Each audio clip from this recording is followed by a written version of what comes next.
Assalamualaikum warahmatullahi wabarakatuh. Bapak dan Ibu berjumpa kembali ya. Kali ini saya akan berbagi pengalaman saya ya mendampingi calon guru penggerak di angkatan 4 dahulu. Untuk pendampingan individu, kira-kira apa saja yang akan dilaksanakan ya di langkah pendampingan individu baik pengajar praktek maupun calon guru penggerak. Yang pertama adalah Bapak dan Ibu, ini adalah contoh ya dulu ketika saya mendampingi calon guru penggerak saya ya di angkatan 4. Kemudian di dalam pendampingan itu memang harus ada yang diperhatikan Bapak Ibu ya. Langkah-langkah ini sudah sesuai dengan ketentuan belum? Ya, kita harus mencermati baik pengajar praktek bersama dengan calon guru penggerak. Yang pertama adalah bagian awal pendampingan ya. Ini dilakukan sebanyak 20 menit. Pengajar praktek menyapa dan menanyakan calon guru penggerak ya, bagaimana kabarnya, bagaimana kesehatannya dan sebagainya. Kemudian menjelaskan tentang fokus pendampingan ya, karena pendampingan setiap tahapan berbeda-beda. Tahap pendampingan individu 1 berbeda dengan fokus pendampingan individu kedua. Bapak dan Ibu silahkan lihat fokus pendampingan ini di LMS ada ya. Yang ketiga adalah PP memastikan CGP memahami aktivitas pendampingan yang akan dilakukan. Maka PP harus menjelaskan ya kira-kira di awal nanti ini apa saja ya aktivitas yang akan dilakukan. Nah, PP harus menjelaskan di awal untuk pendampingan yang akan dilakukan. Yang keempat, pengajar praktek memastikan dokumen yang dibutuhkan saat pendampingan individu sudah disiapkan. Jadi, PP sebelum melakukan pendampingan harus mencetak dokumen-dokumen yang dibutuhkan ya. Di LMS sudah ada.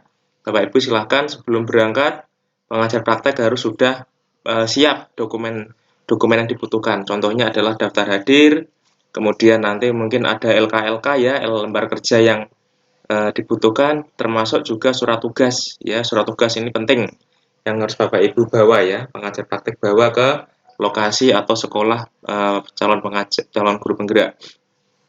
Yang kelima adalah pengajar praktek menanyakan apa saja proses yang sudah berjalan selama 1 bulan ya, kemudian apa yang telah dilakukan sebagai pencapaian 1 bulan tersebut ya, 1 bulan terakhir. Pada saat ini PP melakukan cross-check berdasarkan jurnal pemantauan pembelajaran. Jadi, Bapak Ibu nanti pengajar praktek melihat jurnal pemantauan yang ada di LMS. Ya, silakan dicek. Jadi, ini nanti di bagian awal pengajar praktek menanyakan ya, apa saja proses yang sudah berjalan 1 bulan terakhir ini yang dilakukan oleh CGP, khususnya terkait dengan pembelajaran di LMS. Yang keenam, pengajar praktek mengapresiasi calon guru penggerak karena telah melakukan pembelajaran daring di bulan pertama ini. Artinya adalah daring ini adalah belajar di LMS ya Bapak dan Ibu dengan alur merdeka. Jadi jangan lupa PP mengapresiasi, memberikan ucapan terima kasih ya, memberikan ucapan selamat telah berhasil menyelesaikan modul yang ada di LMS. Dan yang ketujuh adalah pengajar praktek menanyakan tentang dukungan dari ekosistem sekolahnya, baik dari SDM-nya, dari kepala sekolah, rekan sejawat, dan mungkin juga lingkungan-lingkungan yang lainnya ya. Ini adalah bagian awal pendampingan individu sebanyak 20 menit. Silahkan dilaksanakan PP bersama CGP tentunya dengan kondisi yang rileks ya, yang nyaman, yang santai ya, dilakukan di tempat yang memang suasananya nyaman ya Bapak Ibu ya. Berikutnya adalah bagian inti pendampingan Bapak dan Ibu. Ini adalah 150 menit ya totalnya, yaitu terdiri dari tindak lanjut hasil lokakarya orientasi. Jadi kemarin sebelum PI 1 sudah ada lokakarya orientasi ya, kalau untuk angkatan 9 kalau tidak salah daring ya. Yang pertama adalah lakukan diskusi terkait harapan, kekhawatiran, dan dukungan yang diberikan khususnya dari ekosistem sekolah. Bapak Ibu PP silakan mendiskusikan hasil dari lokakarya orientasi kemarin ya. Kemudian setelah melakukan pembelajaran daring selama 1 bulan di LMS bersama fasilitator, bagaimana harapan dan kekhawatiran Bapak Ibu saat ini? Nah, PP menanyakan ya bagaimana kekhawatiran dan hambatannya. Kira-kira seperti apa termasuk harapan ya selama belajar di LMS 1 bulan bersama Fasil. Yang ketiga, apa saja kekhawatiran yang sebelumnya Bapak Ibu rasakan dan terjadi atau belum terjadi. Nah, kira-kira setelah dikhawatirkan tadi CGP sebelumnya apakah terjadi ya atau belum terjadi. Nah, silakan juga ditanyakan. Kemudian apa saja harapan-harapan yang sudah terwujud setelah pembelajaran 1 bulan ini?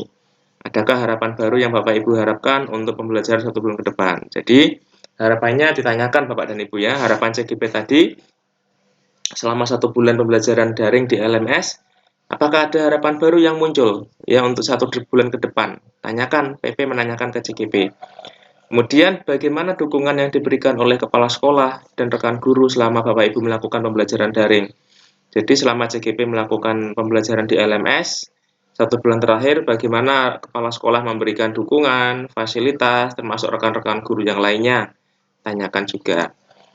Kemudian bagian inti pendampingan yang berikutnya adalah tindak lanjut hasil pembelajaran. Ini 30 menit Bapak Ibu ya. Jadi pembelajaran berdiskusi tentang modul 1.1 dan 1.2. Ya, diskusi terkait implementasi perubahan di ruang kelas sesuai pemikiran Ki Hajar Dewantara dengan mengajukan pertanyaan berikut.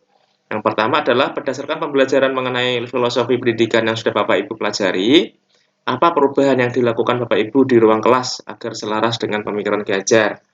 Bapak Ibu silahkan nanti PP mungkin juga akan observasi ke dalam kelas ya. Perubahannya apa ya? Apakah sudah ada perubahan mungkin terkait dengan kesepakatan kelas, budaya-budaya kelas ya. Kemudian pembelajaran yang Bapak Ibu terapkan, mungkin pembelajaran berpihak pada murid. Nah, silahkan ya. Kemudian apa saja pembelajaran yang Bapak Ibu dapatkan dari modul tersebut ya yang mendorong perubahan ya. Kemudian bagaimana respon peserta didik ya atas perubahan tersebut ya, tentunya siswanya harusnya senang Bapak Ibu ya. Kemudian apa hal yang sudah baik dari perubahan tersebut dan apa saja yang perlu diperbaiki ke depannya. Ya, silakan ini evaluasi. Mungkin ada beberapa hal yang perlu diperbaiki ke depannya. Ya, mungkin komunikasi dengan pihak terkait, ya, mungkin hal-hal lain yang perlu diperbaiki ke depannya untuk menjadi lebih baik. Kemudian perubahan konkret yang telah dilakukan dalam kelas, apakah sudah dituangkan dalam jurnal refleksi mingguan? Bapak dan Ibu, perhatikan bahwa jurnal refleksi ini sifatnya wajib ya. Dan untuk aksi nyata modul 1.1, bentuknya adalah jurnal refleksi. Nah, PP silakan menanyakan ke CGP, apakah sudah dituangkan dalam jurnal refleksi di LMS? Silahkan dicek ya, jangan sampai lupa.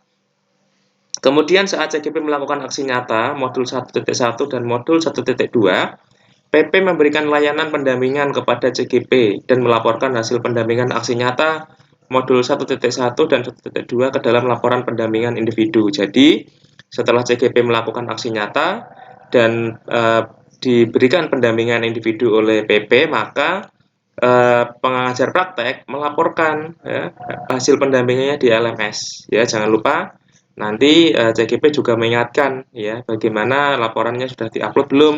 Jadi PP dan CGP ini saling berkolaborasi ya mengingatkan. Kemudian berikutnya adalah pembuatan kerangka portofolio. Bapak dan Ibu ini 60 menit. Jadi Bapak dan Ibu portofolio seperti Google Sheet juga menjadi bahan pendampingan individu ya oleh PP bersama CGP. Apa saja yang sudah Bapak Ibu lakukan terkait dengan portofolio itu, komponennya apa saja yang dituangkan dalam portofolio digital, kemudian seperti apa bentuk penyajian portofolio digital itu. Bapak dan Ibu, apabila belum paham terkait portofolio digital, saya sudah buat video khusus. Silahkan cek di kolom deskripsi, saya buat tutorial ya, video tutorial pembuatan portofolio digital menggunakan Canva. Mungkin bisa membantu.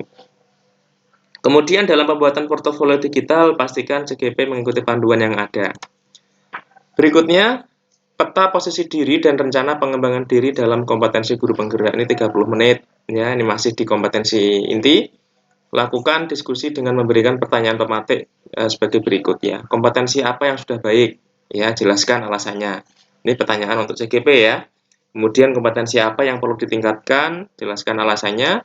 Kemudian setelah Anda mengetahui umpan balik tersebut, apa perubahan rencana Anda? Apa saja yang berubah ya? Kemudian memberikan apresiasi tentunya dan umpan balik kepada laporan yang diberikan oleh CGP. Ini yang terakhir adalah bagian akhir pendampingan Bapak dan Ibu ya. Jadi 10 menit melakukan refleksi terhadap proses pendampingan saat ini ya. Apa pembelajaran atau ide baru yang Bapak Ibu dapatkan, apa yang sudah baik, yang perlu diperbaiki, dan tentunya adalah mengapresiasi. Dan jangan lupa Bapak dan Ibunya nanti di jurnal komunikasi dicatat ya di LMS. Bapak Ibu, terima kasih atas perhatiannya. Semoga berjalan dengan lancar pendampingan individunya. Assalamualaikum warahmatullahi wabarakatuh.